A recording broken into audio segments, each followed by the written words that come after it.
Kahit na masakit ang paa ni Ara ay agad siyang tumakbo pataas para lamang maiwasan ang mga nagtatakang mukha ng mga naabutan niya sa sala. Alam niyang mali ang ginawa niyang pakikinig sa mga usapan nito. Kaya ganoon na lamang ang naging reaksyon niya, pero sa totoo lang ay ang daming katanungan ang pumapasok sa isip niya.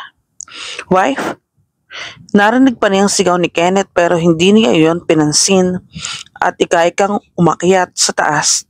Pero nakakalimang hakbang pa lamang siya sa hagdan ay nawala na siya ng balanse. Dahil na rin sa sakit ng bubog na bumabaon sa paa niya. Aray, nasabi niya at agad na humawak sa gilid ng hagdan. Pero gano'n na lang ang panlalaki ng mata niya nang hindi niya nahawakan iyon at balik siya pababa sa pinanggalingan niya. Sigaw niya, pero hindi agad siya napahinto nang mayroong dalawang bisig na yumakap sa likuran niya, dahilan para matigil ang kanyang pagkalaglag. Sobrang bilis ng tibok ng puso niya dahil sa nangyari, lalo ng buong akala niya ay tuluyan na siyang malalaglag sa hagdan. Ang siyang sumalo sa kanya ay walang iba kundi si Kenneth. Naabot-abot ang kaba simula nang makita ni si Ara na nakikinig sa kanila. Nang makita siya ni Ara ay hindi niya alam ang gagawin niya. Kung hahabulin ba niya ito o tititigan na lang, dahil alam niyang narinig lahat ni Ara ang mga pinag-uusapan nila. Ngunit nang mapadako ang mata niya sa paa nito ay dumudugo, ay napalitan ng pag-aalala ang kanyang mukha, lalo na nang biglang tumakbo si Ara paakyat.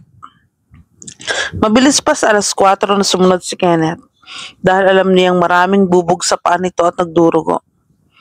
You scared me, wife. Malalim ang paghingang sabi ni Kenneth sa tenga ni Ara nang ikapikit na lang nito. Pero ilang minuto ang lumipas ay hindi sumasagot si Ara. Kaya ang ginawa ni Kenneth ay binuhat na parang bagong kasal ang babae. Gagamutin natin ang sugat mo, wife, sabi niya kay Ara na nakatingin dito. Pero iniwas lang ni Ara ang paningin niya sa binata, kaya napubuntong hininga naman si Kenneth sa reaksyon ng babae. Humakbang na si Kenneth ng isa, pero muli siyang lumingon sa mga kasama niya. Gawin ninyo ang inuutos ko. Seryosong sabi ni Kenneth na ikinatango naman ng mga ito, na hindi rin makapaniwala sa nasaksihan nila. Lahat sila ay nagulat sa mga pangyayari. Mabuti na lang at hindi nagpa-apekto si Kenneth doon, dahil kung hindi, nagpagulong-gulong na si Ara pababa. Pagkasabi ni Kenneth ay muli na siyang humarap paakyat at naglakad, pero naramdaman niya ang pag-igtad ng katawan ni Ara kanina dahil sa pagkagulat sa sinabi niyang iyon. Please, wife, let me explain first. Kaawang sabi ni Kenneth kay Ara habang naglalakad, pero nakapikit lamang si Ara dahil sa mga pumapasok sa isip niya na siyang ikinabahala ni Kenneth. Wife, tawag pa dito, pero talagang iniwas na ni Ara ang mukha niya dito. Nakaramdam ng sakit si Kenneth dahil sa kinikilos ni Ara. Kaya hinayaan na lang niya ang dalaga dahil alam niya na ayaw nitong pag-usapan ng bagay na iyon. Tahimik lang na umakyat ang dalawa papunta sa kwarto nila. Tahimik ang paligid na lalong nagpakaba kay Kenneth. Natatakot siya dahil sa pagiging tahimik ni Ara, lalo na at narinig nito ang pinag-uusapan nila. Pagkarating sa loob ng kwarto ay binaba niya si Ara at iniupo sa higaan. Stay here, wife. Kukunin ko ang first aid kit, sabi ni Kenneth at agad na pumunta sa banyo na siyang kinilalagyan noon. Pagbalik niya ay nakatingin lang sa kanya si Ara at tahimik lamang.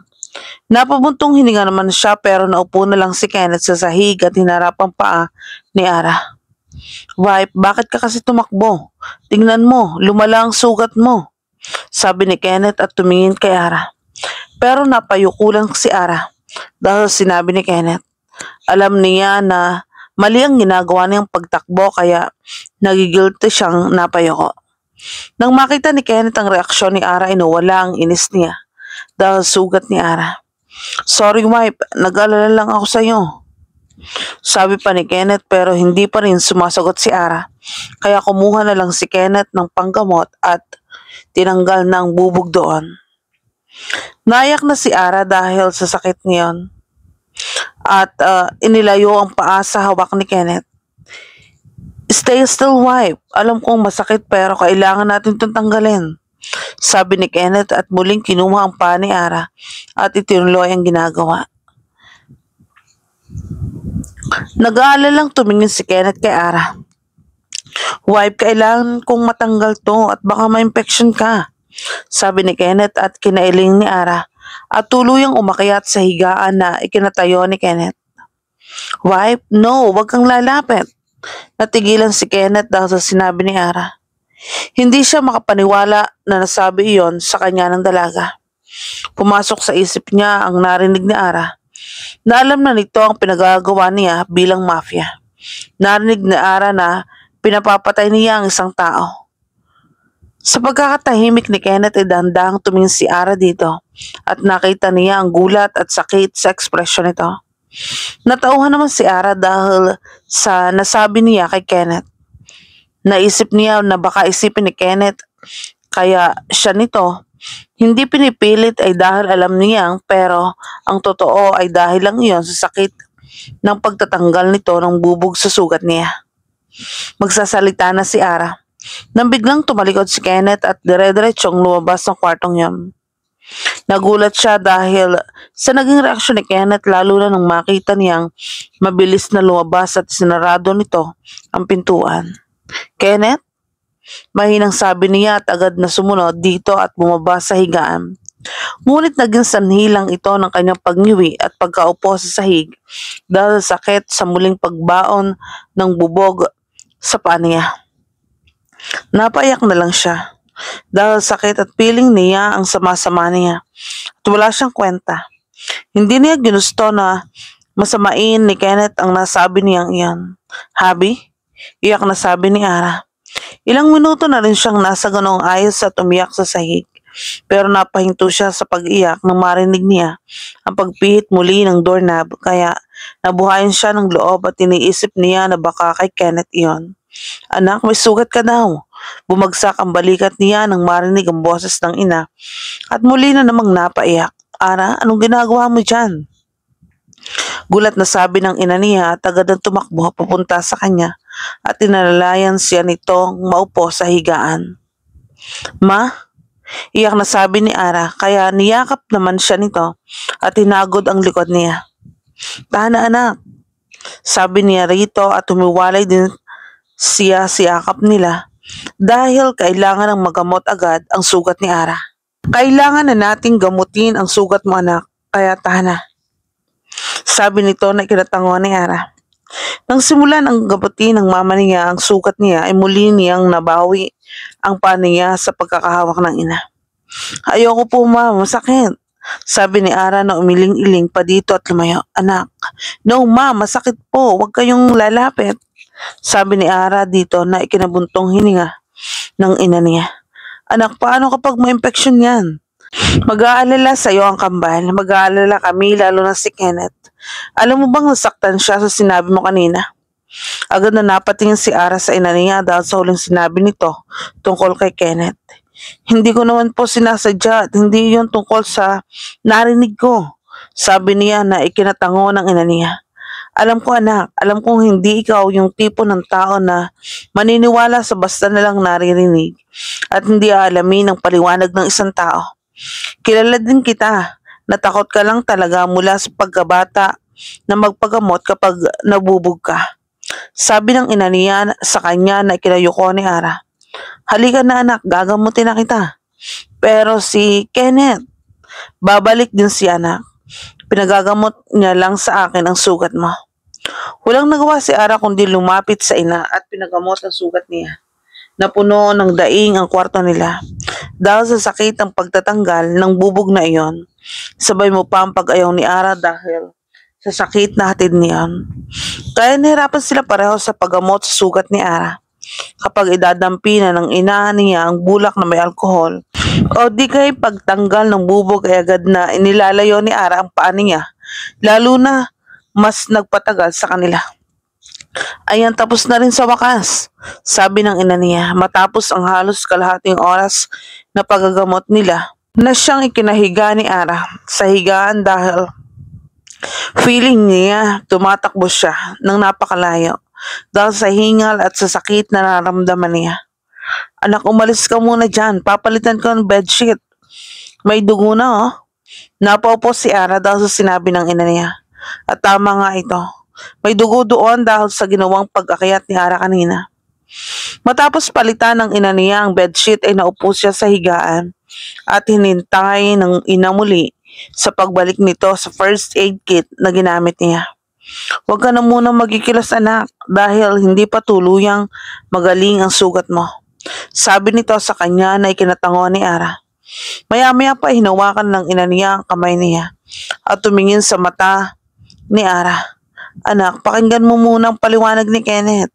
Mahal na mahal ka niya. Sabi ng ina niya na ikinatango ni Ara dito. Alam ko naman po yun, Mama. Mahal ko rin po siya. Napangiti ang mama niya dahil sa naging sagot ni Ara.